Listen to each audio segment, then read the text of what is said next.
지난주에 필리핀 마닐라를 다녀왔습니다. 우리 컴패션에서 진행하는 목회자 비전 트립이 있었습니다. 우리 컴패션은 어린아이들을 구호하는 우리 NGO 단체인 줄만 알고 있었고, 우리 교회가 진행하려고 하는 어린이 제자 훈련을 주관하는 그런 기관점으로 알고 있었는데, 우리 비전 트립을 다녀오고 나서 우리 컴패션의 생각이 완전히 뒤바뀌어 버렸습니다. 한국의 컴패션 대표인 우리 서정인 목사님이 직접 인도를 해주셨어요. 그래서 우리 첫날 컴패션 국가 사무실을 방문으로 시작해서 어린이 센터를 3곳을 방문했고, 그리고 오후에는 그곳에 속해 있었던 우리 가정들을 방문했습니다. 그리고 밤에는 컴패션 졸업자들을 만났고, 그리고 매일 저녁에는 우리 같이 토론하고 대화하고 나누는 시간들을 가졌습니다. 컴패션은 철저히 예수 그리스도를 중심으로 했고, 복음 중심이었고, 교회를 중심으로 사역을 펼치는 기관이었습니다. 컴패션이 1952년에 우리 한국 전쟁이 일어나고 나서 미국의 선교사였던 스완슨 목사님으로 시작됐던, 그래서 한국 교회, 어려운 교회마다 가난했었던 우리 고아원 그런 곳을 지원하게 됐었던, 특별히 우리나라가 특별한 건 우리나라가 수혜국이었거든요. 그런데 지금은 잘 살게 돼서 후원국으로 변한 유례 없는 나라라는 것을 또 알게 되었습니다. 그래서 필리핀 사람들이 우리 교회를 우리 한국을 되게 기대하는 이유가 우리도 수혜국이었다가 후원국이 된 것처럼 한국을 보면 희망을 갖는다라는 것을 들었습니다.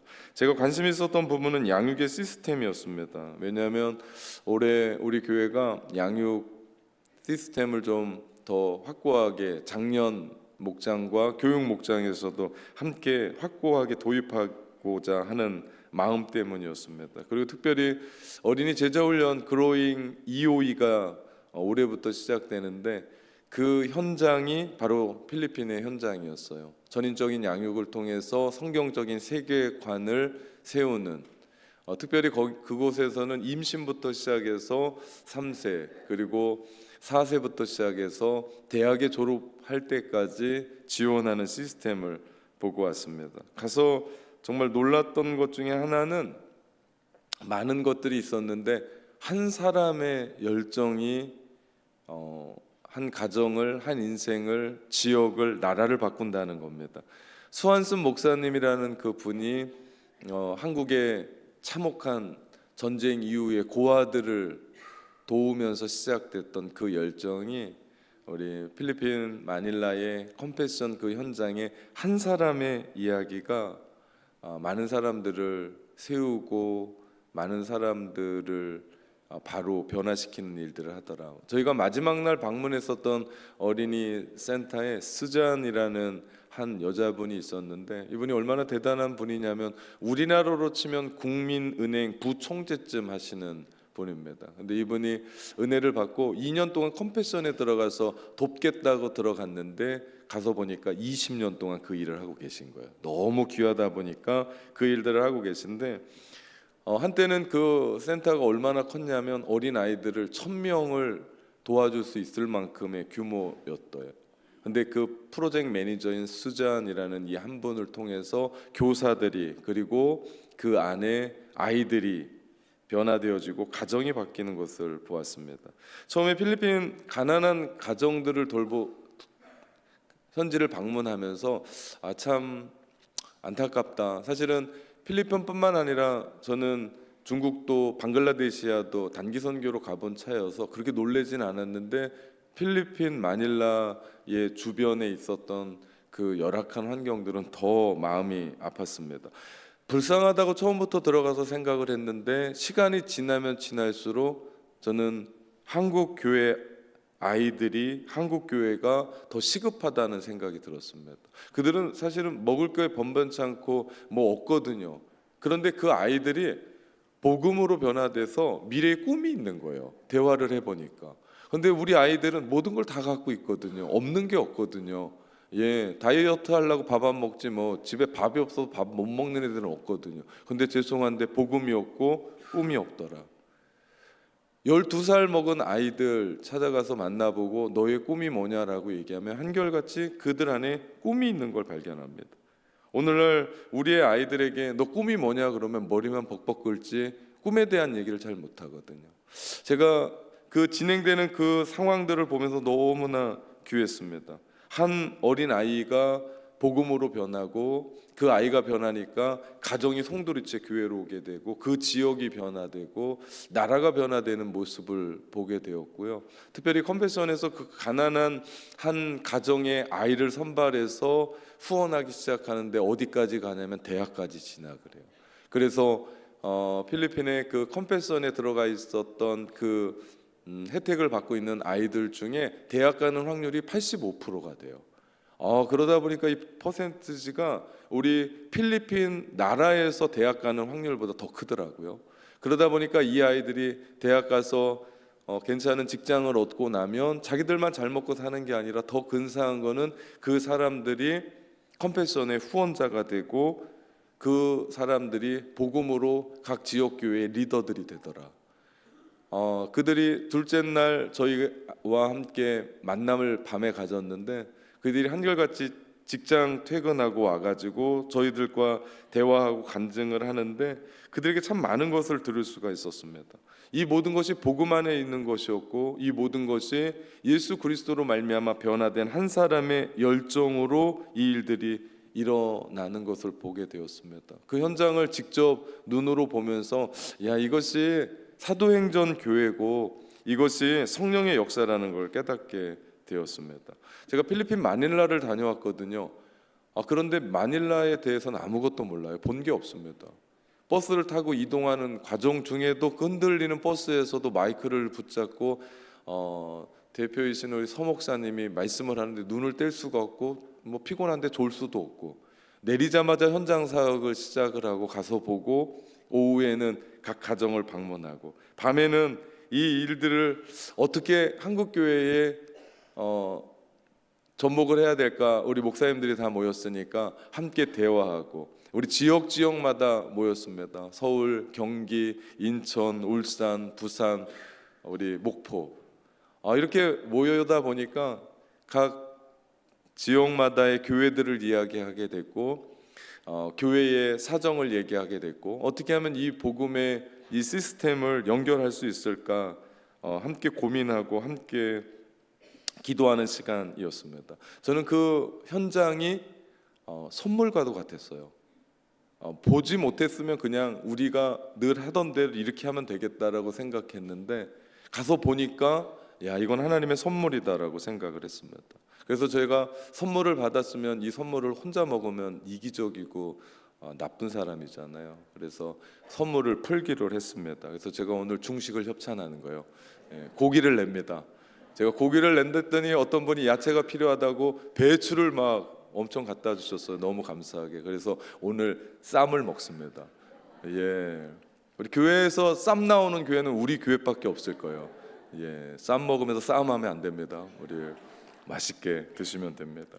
교회를 다니는 것과 그리스도를 만난다는 건 전혀 다릅니다. 하나님을 믿는다는 것과 하나님을 만났다라는 것도 달라요. 동일합니다. 성령을 안다는 것과 내가 성령을 경험했고 성령을 만났고 성령의 불을 내가 경험했습니다. 이건 전혀 다른 거예요. 우리 지난 시간 우리는 사도행전 2장의 성령의 임재를 보았고 세 가지 현상을 봤어요. 먼저는 바람과 같은 청각의 현상이었습니다. 바람과 같은 소리가 들렸어요. 시각의 현상이 있었어요. 불의 혀같이 갈라지는 것이 각 사람 머리 위에 임했었던 성령의 강력한 임재를 봤습니다. 또한 그들의 전인적인 변화를 봤습니다. 언어가 달라졌어요. 방언을 하게 됐습니다. 중요한 건 성령의 임재가 있을 때 방언을 했다 이게 중요한 것이 아니라 그들이 성령의 다스리심과 통치함을 입으니까 말 하나도 그들이 자기의 뜻대로가 아니고 하나님의 뜻대로 성령이 하라는 대로 일어나게 되더라. 그들이 삶을 통치하고 지배하는 성령을 따라 방언의 역사가 일어나면서 오늘 말씀해 보니까 그 나라들이 15개의 나라의 방언으로 시작됩니다. 그런데 지금 우리가 알고 있는 이런 방언이 아니고 그때의 초기에 이 방언은 외국어였습니다. 그 자리에서 갈릴리의 촌부들, 특별히 갈릴리의 어부들이 그들의 입에서 쏟아져 나온 방언이 그 자리에서 외국에서 들어왔던 경건한 유대인들이 전부 다 저거는 내가 외국에 나가서 내가 하고 있었던 모국어인데 저들이 어떻게 그런 말을 할 수가 있지? 그들은 한 번도 밖에 나가본 적이 없는데, 한 번도 그런 언어를 배워본 적이 없는데, 어학당에 다녀온 것도 아닌데 어떻게 그들이 기도하면서 이런 언어를 쏟아낼 수 있지? 전부 다 충격에 빠진 겁니다. 그렇게 되자 그들은 변화가 일어났습니다. 그리고 그 변화는 강력했습니다. 성령의 충만함이 그들에게 임하자 성령이 시키는 대로 움직여가기를 시작하는데 그 첫 번째가 언어였어요. 그래서 제가 성령 충만한 우리가 방언해야 됩니다 그런 이야기가 아니고, 성령 충만한 우리가 방언을 하는데 우리가 밖에 나가서 어떻게 불평을 하고 불만을 하고 어떻게 남의 시샘을 하고 어떻게 욕을 할 수가 있냐, 그건 성령 충만함이 아니다라고 제가 말씀을 드렸던 지난 시간의 이유가 여기에 있습니다. 무슨 얘기입니까? 성령이 우리 가운데 들어오면요, 우리 안에 역사가 시작되는데 지금까지 내가 살아왔었던 최요한의 역사는 끝나고 성령의 역사, 하나님의 역사가 비로소 시작되더라. 우리 바벨탑 사건 이후, 바벨탑은 교만의 사건이었습니다. 우리가 높이 쌓아서 하나님같이 되자라고 하는 그 교만의 사건이 일어났을 때 하나님이 그들의 언어를 흩으시면서 불통하게 됐어요. 그러니 탑을 세울 수가 없었습니다. 그렇게 무너졌던 그들이 오순절 마가 다락방에 겸손하게 순종함으로 납작 엎드렸던, 오직 주님만을 외쳤던 그들에게 언어의 소통함이 시작되어졌고, 그들로 말미암아 그 방언은 천사의 말이 아니라 외국어를 모국어로 사용하는 사람들이 자신의 모국어로 분명히 알아들을 수 있는 그 언어가 시작됐다는 거죠. 여러분, 이것이 놀라운 일이요, 사도행전 전체를 이끌어가는 말씀이 사도행전 1장 8절이라고 말씀드렸습니다. 오직 성령이 너희에게 임하시면 너희가 권능을 받고 예루살렘과 온 유대와 사마리아와 땅끝까지 이르러 내 증인 되리라. 여러분, 땅끝까지 가려면 언어가 통해야 돼요. 그 이야기를 해주고 있는 겁니다. 결국 세계의 언어를 통해 성령의 역사가 온 세계로 퍼지는 그 장면을 1장에서 말했었던 이야기가 2장에서 그대로 성령의 역사로 시작되어지고, 그 이야기가 계속해서 3장, 4장, 5장을 시작해서 사도행전은 28장에 끝나지 않습니다. 끝나기는 28장인데 오늘날 우리는 사도행전 29장을 써가는 사람들이더라. 그러다고 보면 1세기의 교회가 성령 충만한 교회였다면 오늘날 21세기의 목포의 낙원교회, 우리의 교회가 성령 충만한 교회가 돼야 되는 건 당연한 일이고, 이 교회에 속한 우리 모두는 성령의 충만함으로 인하여 우리 가운데 불과 같은, 바람과 같은 전인격적인 변화를 맛보는 것이 맞는 거라고요. 이게 교회라고요. 만약에 교회에서 성령의 이야기를 하지 않고 성령에 대한 이야기를 제안하고 성령의 말씀을 막아선다면 죄송합니다, 교회 아닙니다. 베드로 생각해보면 그는 지금까지 갈릴리 바닷가에서 잔뼈 굵은 어부였습니다. 어부가 익숙한 사람이에요. 그는 언병과 학문이 익숙하지 않습니다. 그러나 그가 성령 충만하게 될 때, 다음 주에 나눌 말씀입니다. 제가 수요일에 할지 금요일에 할지 모르겠어요. 베드로가 일어나서 성령이 말하게 하심으로 설교합니다. 그리고 나서 이 이야기가 제 오늘 마지막에 사람들이 이 이야기를 조롱합니다. 대낮에 술 먹었다고. 그런데 베드로는 이 말씀을 그의 안에서 구약성경 요엘 선지자가 예언했었던 요엘의 말씀을 풀으면서 성령이 말세에 부어질 텐데 이 성령이 바로 오늘 임했다라고 이야기를 합니다. 오늘 본문 5장과 5절에서 8절까지의 말씀을 현대인의 성경으로 제가 읽어보겠습니다. 그때 예루살렘에는 세계 여러 나라에서 온 경건한 유대인들이 많이 머물고 있었다. 하늘에서 난 바람 같은 이 소리를 듣고 몰려든 군중들은 각자 자기 나라 말로 제자들이 말하는 것을 듣고 어리둥절하였다. 그들은 모두 놀라 이상히 여기며 이렇게 말하였다. 지금 말하고 있는 저들은 다 갈릴리 사람들이 아니냐? 그런데 그들이 하는 말이 우리가 각자 태어난 나라의 말로 들리니 도대체 어떻게 된 일이냐? 전부 다 놀랐습니다. 우리 디아스포라로 흩어졌었던 유대인들이 예루살렘에 돌아왔거든요. 예루살렘에 돌아와서 유월절을 지키고, 우리 지금 이 시간은 오순절의 사건 아닙니까? 그 시간들을 지내는데 전부 다 갈릴리에서만 자랐었던 그들이 외국에서 태어나서 났었던 그 말을 하고 있는 것에 대해서 그들이 충격을 받은 겁니다. 도무지 이해할 수가 없는 거예요. 많이 배우지도 못했던 어부들이 가서 어학당에 다니거나 어학을 공부했었던 사람들이 아닌 그들이 외국에 살고 있는 모국어처럼 쓰고 있는 외국어를 하고 있는 거예요. 이 얼마나 놀랄 노자입니까? 우리도 함께 통성을 하고 기도하면 얼마나 대단합니까? 방언을 기도하고 함께하면 정말 엄청나지 않습니까? 좁은 다락방에 120명의 사람들이 기도하는데 불의 현상이 보여지고 바람과 같은 소리가 들려지고 그들이 정신없이 길거리로 뛰어나왔을 때 얼마나 큰 소동이 일어났겠습니까? 듣는 사람들이 다 놀랐습니다. 더 놀란 건 그들의 기도 소리가 아니고 그들이 말하는 소리를 그들이 이해하고 깨달았다는 것에 또 충격을 받았어요. 15개의 오늘 우리가 읽었었던 나라들에 대한 이야기, 그들이 살고 있었던 곳의 이야기들을 하고 있었다는 거죠. 우린 여기서 알 수 있는 것이 한 가지가 있습니다. 그것은 성령의 사건이 임하잖아요. 성령이 불로 임하고 성령이 능력으로 임하고 우리 공동체가 성령의 교회가 되고 우리 한 사람 한 사람이 성령으로 충만해지잖아요. 그러면 모두가 다 놀랜다는 거예요. 예, 여러분이 놀라는 걸 보면 제가 더 놀래요. 아무도 놀라질 않습니다. 여러분, 우리 교회가 성령이 충만한 교회가 되면요, 우리 주변의 사람들, 또 우리 주변의 교회들, 믿지 않는 사람들이 다 놀래요. 더 놀라는 사람은 누군 줄 아십니까? 네, 나 자신이요. 내가 그 성령의 충만함으로 나도 놀라게 되거든요. 여러분, 방언을 처음 할 때 기억하십니까? 한국말로 계속 기도하려고 그러는데 성령의 충만함으로 임하여 성령의 임재 가운데 혀가 꼬여져서 한국말이 나와야 되는데 이상한 말이 나올 때 여러분 놀라지 않으셨습니까? 네, 여러분의 표정을 보면 제가 더 놀랍습니다. 제가 중학교 2학년 때 방언을 받고요, 제가 기도를 멈췄어요. 너무 놀라서. 여러분, 이거는 훈련으로 되는 게 아니에요. 어떤 단어들을 조잡하게 외워가지고 해보면 되는 게 아니에요. 그 방언은요, 여기선 방언하는데 밖에 나가면 욕한다니까요. 이건 성령에 충만해서 되는 게 아니에요. 내가 기도하면서 함께 움직여 갈 때 내 입술에서 한국말이 나와야 되는데 한국말이 아니고 성령께서 내 모든 머리부터 발끝까지 주장하셔서 내 언어가 바뀌기 시작하는데 방언이 터져 나오는, 그것뿐만 아니라 우리가 신앙생활하면서 성령으로 충만하고 성령의 임재가 있고 불이 우리 가운데 있잖아요. 그러면 우리 주변에 믿지 않는 친구가, 믿지 않는 가족이, 내가 너무나 잘 알고 있는 직장의 상사가 나를 보면서 어때요? 놀랜다고요. 요즘 왜 그래? 요즘 무슨 일이 있어? 왜요? 내 안에 성령으로 말미암아, 성령 세례로 말미암아, 성령의 충만함, 성령의 불을 받음으로 말미암아 내 인생이 변화됐거든요.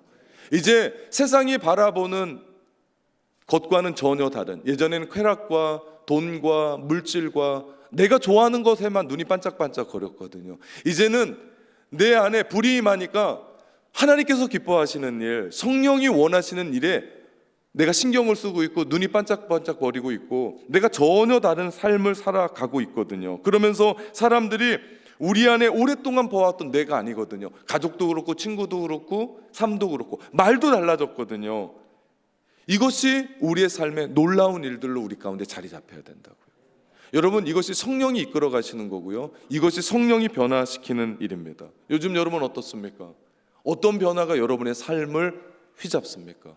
그래서 여러분은 요즘 누군가에게 무슨 소리를 어떻게 듣습니까? 저는 우리 교회와 우리 성도들 그리고 우리의 자녀들이 성령 안에서 온전한 변화를 맛보기를 주님의 이름으로 축원합니다. 이 이야기가 우리 교회를 교회 만들어요. 이 이야기가 우리의 자녀들을 하나님의 뜻대로, 하나님의 비전으로 살아갈 수 있게 만듭니다. 그러면 거침없이 그들이 공부합니다. 그러면 그들이 인생을 진지하게 생각해요. 아무런 생각 없이 밤새웠었던 그 아이들이요, 자신의 인생의 비전을 붙잡고 하나님을 위해 살아간다라고 그들이 꿈을 꾸는데요, 놀랍습니다. 없는 게 있습니까? 요즘 못 먹는 게 있습니까? 들고 다니는 것 중에 불필요한 게 있습니까? 근데 문제는 그들에게 미래를 향한 꿈이 없다는 거예요. 스마트폰은 그렇게 쳐다보는데 그들 안에 꿈이 없어서 몇 시간 동안 그거 넘기면서도 자기 삶 가운데 내가 왜 이러냐 그러고 살아간다면, 그런데 우리의 삶 가운데 성령이 우리 가운데 임하셔서 우리 안에 비전, 하나님의 꿈 가지고 지금 늦지 않았다고 자신의 인생을 불태우며 살아가는 삶이 그 안에 있을 때, 여러분 이것이 신앙의 맛 아닙니까? 여러분 신앙의 맛을 봐야 돼요. 그래 이 자리가 차워져요. 여러분 요즘 맛있는 맛집 투어하는 분들 있잖아요. 제가 이 지역에 와서 뭐 맛없는 게 없어요. 네. 그 너무 다 맛없게 하는 게 이게 진짜 기적이다라고 생각할 정도로 다 맛있습니다. 모든 곳에 가서 보면 우리도 정말 맛있는 곳을 찾아가잖아요. 그리고 투어도 하잖아요. 마찬가지예요. 여러분 신앙에 맛이 있어야 여러분 또 온다니까요. 여기에서 성령의 맛을 경험하고 내가 변화되어야 여기에서 눈물이 있고 내 마음 가운데 감동이 있고 내 마음 가운데 결단이 있어야 여러분 이 자리를 또 온다니까요. 신앙 다르지 않아요. 내가 예수 그리스도 안에서 생명을 맛보잖아요. 내가 그분을 맛보잖아요. 그러면 우리는 계속해서 주님을 위해 살아가죠. 주님은 예수 그리스도 우리를 위해서 십자가에 못 박혀 죽으셨습니다. 근데 죽은 현상으로 있는 게 아니라 그분은 무덤에서 3일 만에 부활하셨고 살아계세요. 천국으로 하늘로 올라가셔서 우리 가운데 보내주시겠다는 성령을 보내주셔서 성령이 우리와 함께 계십니다. 그렇기 때문에 성령 충만, 성령 세례, 성령의 임재, 불과 같은 성령, 우리 가운데 아무리 이야기해도 어색하지 않고 그분이 우리 안에 계시고 그분 때문에 내가 변화됐고 내가 이런 삶을 살아갑니다의 고백이 바로 지금 이 현장 교회 안에서 일어나야 되는 줄 믿습니다. 그러면 우리는 교회를 오지 말라고 해도 오게 돼요. 여러분 게으른 게 어디 있겠습니까? 다른 약속이 어디 있겠습니까? 주님이 나를 만나주고 여기에서 내 인생의 변화된 생생한 현장 성령님을 만났는데 내가 어디에 가서 또 방황하고 내가 또 어디에 가서 쾌락을 찾고 내가 또 어디에 가서 돈대나 하고 기웃거리고 살겠습니까? 주님이 나를 만나주셨던 생생한 삶의 현장, 여기에서 부활하신 예수 그리스도 만나며 이곳에서 예수의 생명을 만나고 이곳에서 성령 충만함을 만날 때 우리에겐 증거가 있게 되는 거예요. 하나님 살아계시다는 거. 성령의 역사도 다르지 않습니다. 성령 받은 사람들이 성령으로 말미암아 하나님을 만나게 되고 그 삶을 살아갈 때 나부터가 놀래게 되고 주변의 사람들이 나를 보고 달라졌어, 2024년 되더니 왜 이래? 라고 할 정도로 우리의 삶 가운데 진지함과 인생에 대한 새로움과 이것이 언어로 표현되고 행동으로 표현되고 우리의 습관이 바뀌어야 되는 그런 일들이 우리 가운데 일어나야 됩니다. 이것이요 1세기 초대교회에 있었던 성도들의 이야기예요. 사도행전 1세기에 초대교회에 있었던 교회의 이야기와 오늘날의 교회의 차이가 여기 있어요. 건물이 멋져요. 사람들도 이렇게 많습니다. 재정도 좀 있어요. 그리고 뭔가 하려고 그러면 사람들이 함께 모여서 전도도 하고 웃기도 하고 사역도 함께 해 나갑니다. 조직도 준비되어 있어요. 딱딱 어떤 일들이 이루어지면 딱딱딱 어떤 일들이 이루어져요. 근데 이 모든 것 외에 다른 게 다 준비되었어도 가장 중요한 성령의 능력이 없으면 죄송합니다, 여기 교회 아닙니다. 그러나 모든 것이 갖추어지지 않고 오합지졸 같고 부족한 것 투성이어도 그 후에 성령이 임하게 되면 그 교회는 살아나게 되는 줄 믿습니다. 그 교회 안에는 정말 하나님께서 역사하시는 체험의 현장이 되어질 줄 믿습니다. 이 현장, 이 성령의 능력이 있을 때 우리는 살고요, 이 능력이 없으면 우리는 죽습니다. 돈이 없어서가 아니에요, 힘이 없어서가 아니에요, 능력이 없어서가 아니에요, 내가 가진 게 없어서가 아닙니다. 문제는 뭐라고요? 성령의 능력입니다. 계란에는요 유정란도 있고 무정란도 있어요. 무정란은 암탉이 혼자 스스로 난 계란이에요. 유정란은 수탉과 관계에서 난 계란이에요. 근데 두 가지를 그냥 보면 표시가 나지 않아요. 깨서 후라이를 해도 표시가 나지 않아요. 삶아 먹어도 표시가 나지 않습니다. 그러나 암탉이 두 계란을 품게 될 때 한쪽은 오래되면 오래될수록 병아리가 나오고요, 한쪽은 썩어집니다. 분명해져요. 예수님을 믿는 사람도 다르지 않습니다. 겉으로 보면요 똑같아요. 교회 오는 거 똑같아요. 우리 안에 그 사람이 누군지 잘 모릅니다. 분간이 되지 않아요. 어떻게 보면 우리 예수 믿는 사람과 세상 밖에 있는 사람 차이가 없어요. 일하는 것도 똑같죠. 학교 다니는 것도 똑같죠. 돈 버는 것도 똑같죠. 말하는 것도 비슷할지 몰라요. 주일날 교회에 오는 것만 다를 수가 있습니다. 어떻게 보면 예수 믿지 않은 사람들이 더 정직할 수도 있고요, 더 도덕적일 수도 있고요, 더 신념이 강할 수도 있습니다. 그러나 그것은 문제가 아닙니다. 문제는 예수 그리스도의 생명이 있느냐 없느냐예요. 우리의 모든 것을 다르게 하는 것은 예수 그리스도의 생명이 우리 안에 있느냐입니다. 여러분에게 묻고 싶은 것이 있습니다. 여러분 안에 예수 그리스도의 생명이 있습니까? 그래서 예수님 때문에 내가 가슴이 뛰고, 예수님 때문에 이 자리에 예배에 올 때도 내 마음 가운데 희열이 있고 기쁨이 있고, 예수님 때문에 여러분의 삶을 살아가는데 어려워도 힘들어도 그 가정을 지키고 직장을 지키고 내 삶을 지켜나갑니까? 저는 우리 낙원의 공동체가 예수의 생명으로 우리 어른부터 우리 자녀들까지 살아나는 역사가 일어나기를 주님의 이름으로 축원합니다. 그렇게 하기 위해서는 우리 모두가 성령을 경험해야 돼요. 뿐만 아니라 성령으로 세례를 받아요. 불과 같은 성령의, 오늘 우리 글로리아가 찬양했었던 그 성령의 이야기가 우리의 실제가 돼야 되고 경험이 돼야 되는 줄 믿습니다. 그래야만 사도행전의 문을 열어요. 사도행전의 문을 여는 열쇠는요, 성령 세례라고요. 이거 열리지 않으면 사도행전 재미없습니다. 수요 예배도 재미없고 금요 예배도 재미없고 주일 예배는 더 재미없고 뭔지 이해가 되지 않아요. 알 듯 하는데 알 수가 없습니다. 그러니 그것이 우리의 삶에, 내 가슴에 부닥치지 않으니 어떻게 우리의 삶을 변화시키고 우리의 삶이 어떻게 하나님의 은혜로 넘쳐 살겠습니까? 그런 일은 있을 수가 없습니다. 그리스도인의 삶은 성령님과 동행하지 않으면 우리의 삶은 아무것도 없습니다. 근사해 보여요. 앞에 양복 입고 넥타이 하고 뭔가를 얘기하는 것 같은데 이후에 성령의 능력이 없으면 아무것도 아닙니다. 우리도 마찬가지예요. 엄청난 일들을 해가는 것 같아요. 올해 우리는 하나님의 꿈 비전센터를 세우며 다음 세대들을 세우고 우리 온 세대가 그 안에서 이 지역을 섬기면서 세워가려고 합니다. 그런데 그 후에 성령의 능력이 없으면 우리는 할 수도 없고 해도 어려워집니다.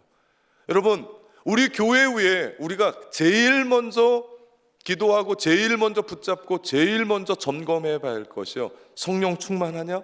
성령 세례로 가득하냐? 내 안에 성령의 불이 있냐? 내 안에 예수의 생명이 있냐는 겁니다. 이것이 우리와 우리 교회를 살릴 줄 믿습니다. 하나님의 사건이 그렇습니다. 성령으로 거듭나야 돼요. 물과 성령으로 거듭나야만 됩니다. 성령의 기름 부으심이 있어야 돼요. 이 예배도요, 성령의 기름 부으심이 없잖아요. 냉랭합니다.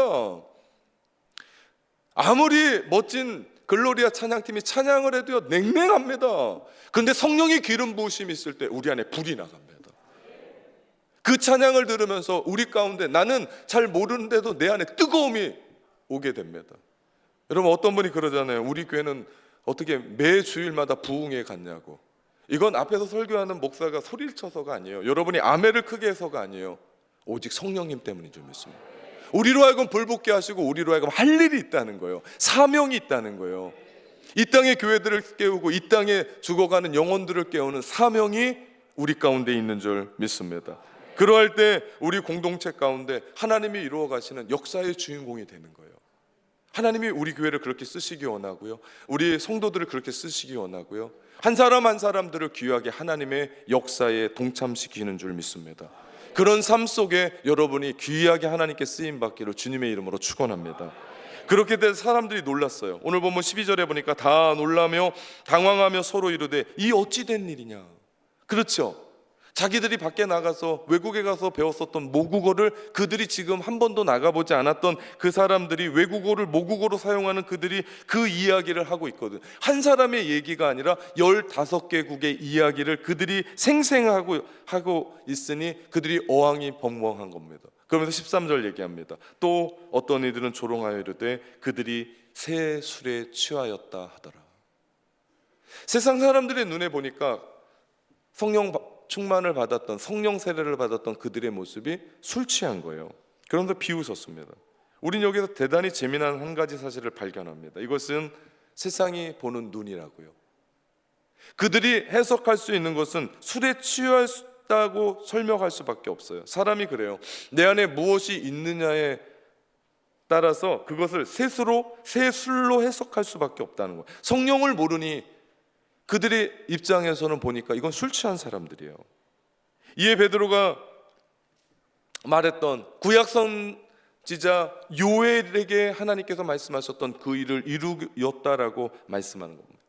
만약에 베드로의 마음 가운데 하나님의 말씀이 아니라 만약에 의학적인 지식이 있었으면 베드로는 술 취함을 의학적으로 해석했을 겁니다. 베드로가 만약에 예체능에 대단했다면, 뛰어났다면 베드로는 그 술 취함의 이야기를 예체능으로 이야기를 했을 겁니다. 그는 사람들의 조롱과 비웃음의 세수를 하나님의 말씀으로 응답해 내더라. 요즘 여러분의 관심이 뭡니까? 그래서 교회에서 일어나고 여러분의 삶 가운데 일어나고 여러분의 자녀들 가운데 일어나고 그런 이야기들을 여러분은 어떻게 해석하십니까? 성령의 시대에 여러분은 어떤 열정을 여러분 안에 품고 계십니까? 이게 정말 중요합니다. 그러지 않으면 우리는 그것을 해석할 수가 없기 때문입니다.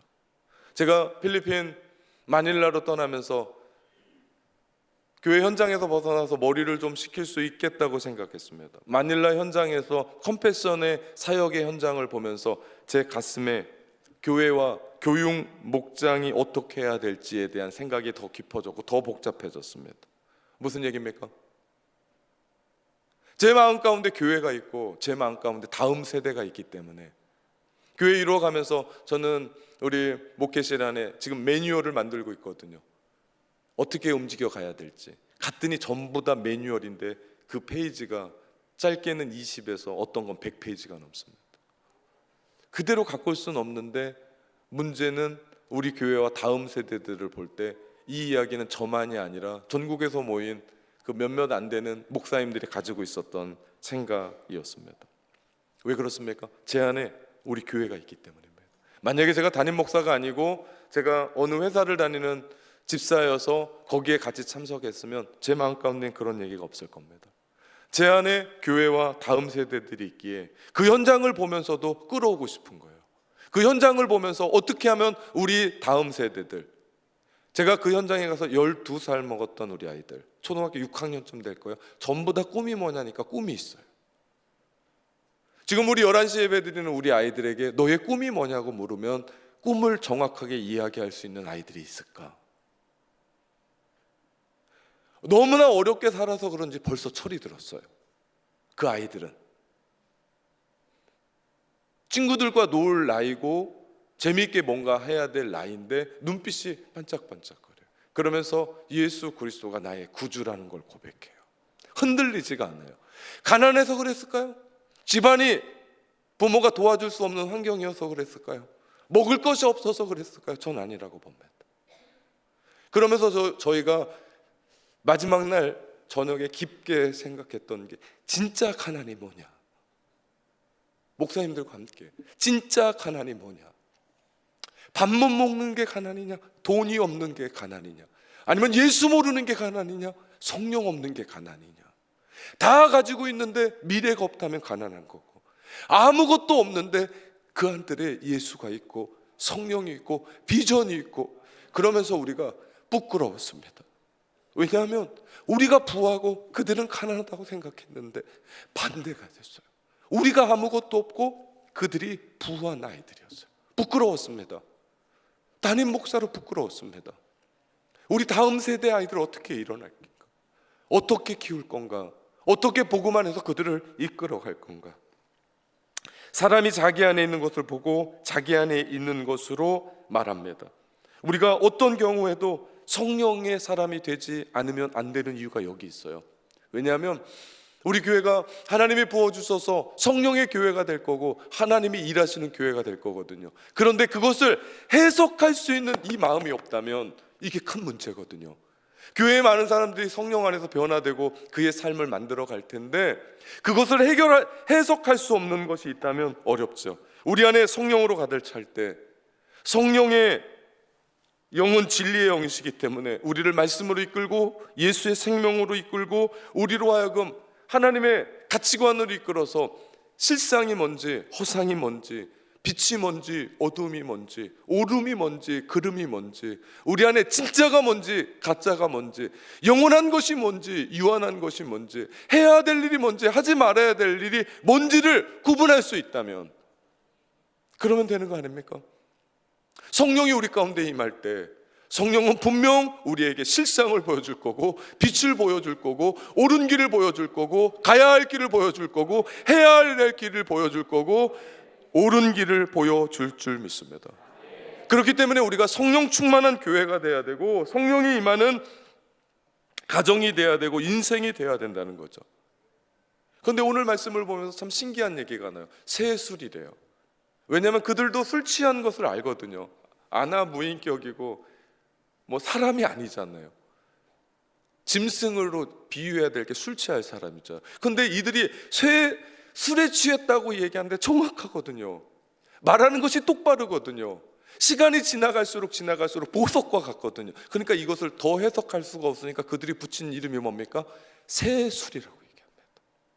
분명 우리는 성령 충만하고 성령 세례를 받아서 다르게 살아갈 때 세상 사람들은 여러분에게 미쳤다라고 얘기할 겁니다. 분명한 얘기입니다. 미쳤다, 뻔합니다. 그런데 이상하거든요. 미친 건 정신과 생각이 분리되고 생각과 행동이 분리돼야 되는데 또렷하거든요. 더 눈이 반짝거리거든요. 비전을 향해 달려가거든요. 이상하리만큼 나에게 전도하고 있거든요. 이상하리만큼 교회에 더 열심 내고 있거든요. 사리를 분별하고 예의 있게 행동하고, 이제는 그들이 두려운 겁니다. 이거 진짜면 어떡하지? 저들이 믿는 게 진짜면 어떡하지? 그러면서 그들이 이야기한 게 새 술이었습니다. 이것이 성령 충만한 교회 안에, 이것이 성령 충만한 성도들 안에 일어나는 현상, 하나님의 역사인 줄 믿습니다. 새 술에 취한 사람들, 이것은 모르는 사람들이 조롱으로 얘기했지만 저는 여러분에게 감히 말씀드립니다. 새 술에 취합시다. 새 술을 구합시다. 새 술을 누립시다. 성령의 임재 가운데 이 모든 것들을 누리시는 여러분 되시기를 주님의 이름으로 축원합니다. 사랑하는 성도 여러분, 담대하게 기도합니다.